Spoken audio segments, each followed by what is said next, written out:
ایک ایسا ریولوشن جس کی وجہ سے کئی بڑی گورنمنٹ تک الٹ گئی، لیکن آخر کربلا ہوئی کیسے اور کس طرح امام حسین کی شہادت سے یہ ریولوشن سٹارٹ ہوا، تو چلے جانتے ہیں۔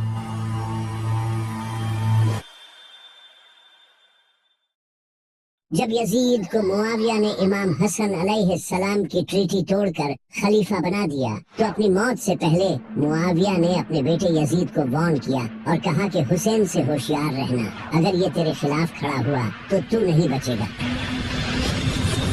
یزید یہ جان گیا تھا کہ حسین کی بیعت لینا سب سے امپورٹنٹ ہے، کیونکہ اگر حسین نے بیعت کر لی تو باقی بھی بیعت کر لیں گے۔ یزید ایک نمبر کا ظالم اور شرابی تھا، وہ یہ اچھے سے جانتا تھا کہ لوگ اس کی بیعت نہیں کریں گے، تو اس نے زبردستی تلوار کی نوک پر لوگوں سے بیعت لینا شروع کر دی۔ اس نے اپنے سارے گورنرز کو خط بھیجے اور کہا کہ وہ اس کے لیے زبردستی لوگوں سے بیعت لیں، تو اس کے گورنرز نے لوگوں کو مار پیٹ کے ان سے زبردستی بیعت لینا شروع کر دی۔ تبھی مدینہ کا گورنر ولید بن عتبہ نے امام حسین علیہ السلام کو رات کے وقت سیکریٹلی بلایا اور کہا کہ وہ یزید کی بیعت کر لیں، لیکن امام حسین علیہ السلام نے کہا کہ میں کبھی بھی یزید کی بیعت نہیں کروں گا۔ یہ کہہ کر امام حسین اسی رات اپنی فیملی کو لے کر مکہ چلے گئے، جہاں وہ کئی مہینوں تک رہے۔ جب امام حسین علیہ السلام مکہ میں تھے تو وہاں انہیں کوفے کے کئی لوگوں نے خط بھیجے اور کہا کہ ہمارا آپ کے سوائے کوئی امام نہیں، آپ ہمارے پاس آئیں، ہم آپ کا ساتھ دیں گے اور اس یزید کے خلاف لڑیں گے۔ تو امام حسین علیہ السلام نے مسلم بن عقیل کو کوفہ کی سچویشن کا جائزہ لینے کے لیے بھیجا۔ مسلم بن عقیل کوفہ پہنچے اور وہاں کے لوگوں نے ان کا اچھے سے ویلکم کیا اور 18,000 سے زیادہ لوگوں نے امام حسین کے ہاتھ پر بیعت کرنے کا وعدہ کیا۔ جب یزید کو یہ پتا چلا کہ میرے خلاف لوگ فوج کھڑی کرنے والے ہیں تو اس نے فوراً کوفہ کے گورنر نعمان بن بشیر کو ہٹا کر ان کی جگہ عبید اللہ بن زیاد کو گورنر بنا دیا تاکہ وہ وہاں جا کر اس موومنٹ کو ختم کر سکے۔ تو عبید اللہ بن زیاد بڑی ہی چالاکی سے رات کے اندھیرے میں امام حسین کی طرح کے کپڑے پہن کر اور اپنا منہ چھپا کر کوفہ میں انٹر ہوا۔ جب لوگوں نے اسے دیکھا تو انہیں لگا کہ امام حسین انہیں لیڈ کرنے آئے ہیں، لوگ خوشیاں منانے لگے اور اس کے ہاتھ چومنے لگے۔ اس وقت الیکٹریسٹی تو ہوتی نہیں تھی تو رات کے وقت کسی کو پتہ نہیں چلا۔ عبید اللہ بن زیاد کوفہ کے محل میں انٹر ہو گیا اور اگلے ہی دن اس نے اپنی اصلیت لوگوں کے سامنے ظاہر کر دی اور کہا کہ جو بھی حسین کا ساتھ دے گا اس کا انجام بہت برا ہوگا۔ اس نے مسلم بن عقیل کو بھی پکڑ لیا اور انہیں محل کی چھت سے پھینک کر شہید کر دیا، اور جو بھی لوگ امام حسین کا ساتھ دینے والے تھے ان میں سے کئی لوگوں کو شہید کر دیا اور کئی لوگوں کو جیلوں میں ڈال دیا۔ امام حسین علیہ السلام اس وقت تک کوفے کی طرف اپنی فیملی کے ساتھ نکل چکے تھے، کیونکہ وہ پچھلے 4 مہینوں سے مکہ میں ٹھہرے ہوئے تھے اور حج کے موقع پر کئی ہزار مسلمان آ کر انہیں فالو کرنے کا وعدہ کر رہے تھے۔ یزید کو جب یہ پتا چلا تو اس نے اپنے کچھ بندے احرام کی حالت میں امام حسین علیہ السلام کو شہید کرنے کے لیے بھیجے۔ جب امام حسین کو اس کا پتا چلا کہ یزید نے انہیں مارنے کے لیے جاسوس بھیجے ہیں تو انہوں نے مکہ چھوڑنے کا فیصلہ کیا اور جانے سے پہلے خطبہ دیا اور کہا کہ جو ہمارا ساتھ دے گا وہ شہید ہوگا اور جو پیچھے رہ جائے گا وہ کبھی بھی اس عظیم کامیابی کو حاصل نہیں کر سکے گا۔ یہ کہہ کر امام حسین علیہ السلام کوفے کی طرف روانہ ہو گئے، لیکن انہیں یہ نہیں پتا تھا کہ کوفہ میں عبید اللہ بن زیاد نے قبضہ کر لیا ہے۔ ان کے کئی ساتھیوں نے انہیں وہاں جانے سے منع بھی کیا، لیکن امام حسین علیہ السلام ٹوٹل 70 سے 80 لوگوں کے ساتھ کوفہ کی طرف روانہ ہو گئے۔ وہ کسی جنگ کے لیے نہیں جا رہے تھے بلکہ اپنی فیملی کے ساتھ کوفہ کے لوگوں سے ملنے جا رہے تھے۔ یہ عظیم قافلہ ریگستان میں اپنے سفر پر روانہ تھا کہ تبھی انہیں مسلم بن عقیل کی شہادت کی خبر ملی، جسے سن کر ان کے کئی ساتھیوں کا مورال ٹوٹ گیا اور کچھ لوگوں نے واپس جانے کا سوچا۔ تو امام حسین علیہ السلام نے انہیں کہا کہ ہم اللہ کی طرف سے آئے ہیں اور ہمیں اسی کی طرف لوٹ کر جانا ہے، ہمیں یہ سفر پورا کرنا ہے اور میں واپس نہیں مڑ سکتا۔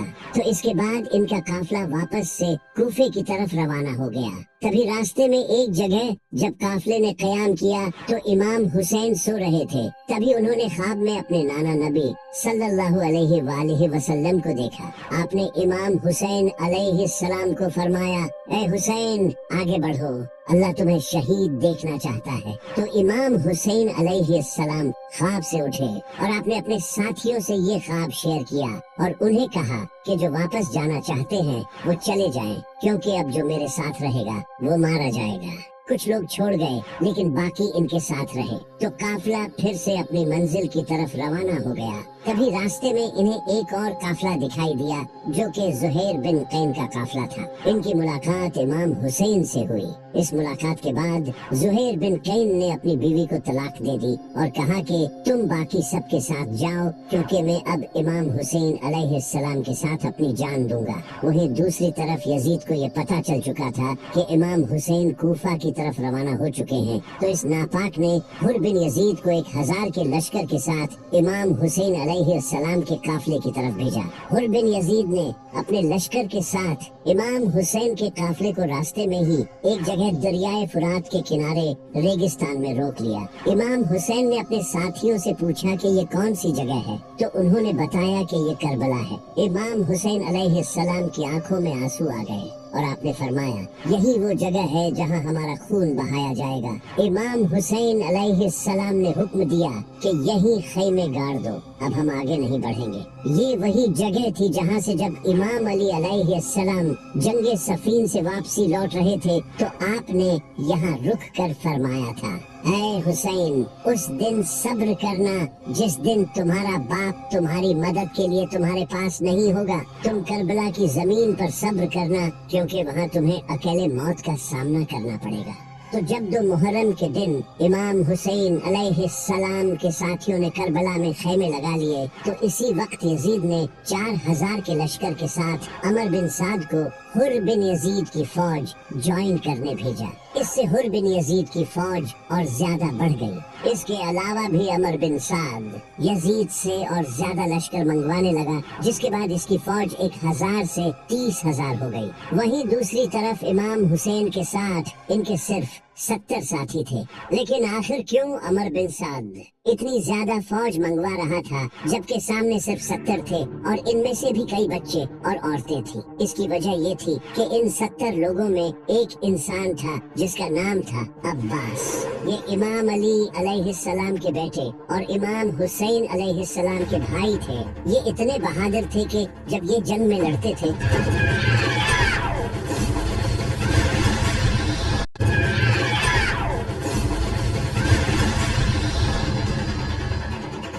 तो लोगों को लगता था कि अली लड़ रहा है। इन्हें इमाम अली अलैहिस्सलाम ने तहज्जुद में अल्लाह से मांगा था।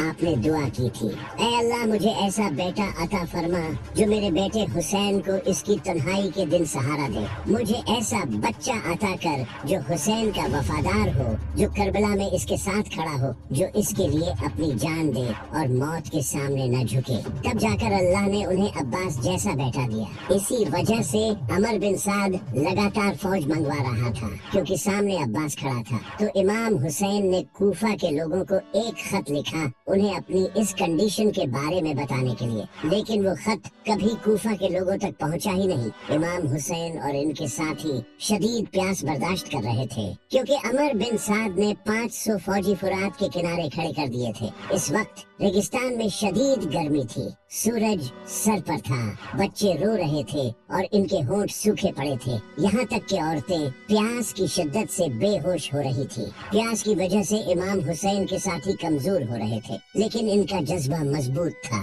इमाम हुसैन अलैहिस्सलाम के एक बेटे इमाम ज़ैनुलाब्दीन अलैहिस्सलाम पहले ही बीमार थे। बीबी सकीना इमाम हुसैन के पास आकर बार बार पूछ रही थी कि बाबा पानी कहाँ है। इमाम हुसैन अलैहिस्सलाम ने दुश्मनों को पैगाम भेजा कि अगर तुम्हें मुझसे दुश्मनी है तो इन बच्चों और औरतों को तो पानी पीने दो, इनका क्या कसूर है। लेकिन उनका आगे से जवाब आया कि हमें उबैदुल्लाह बिन ज़ियाद ने सख्त ऑर्डर दिया है कि इन्हें एक बूंद भी पानी नहीं देना। अगले दिन 8 मुहर्रम को इमाम हुसैन अलैहिस्सलाम ने अमर बिन साद से नेगोशिएशंस करने की कोशिश की, लेकिन इनकी एक ही डिमांड थी कि यजीद की बैत करो, जो कि इमाम हुसैन कभी करने को तैयार नहीं थे। प्यास की वजह से दिल की धड़कन तेजी से बढ़ रही थी, खून गाढ़ा होने की वजह से बॉडी को पंप करने में मुश्किल हो रही थी, ब्रेन फंक्शंस कम हो रहे थे और ये सब बच्चों में और ज्यादा हो रहा था। 9 मुहर्रम का दिन आ चुका था और इसी आजमाइश में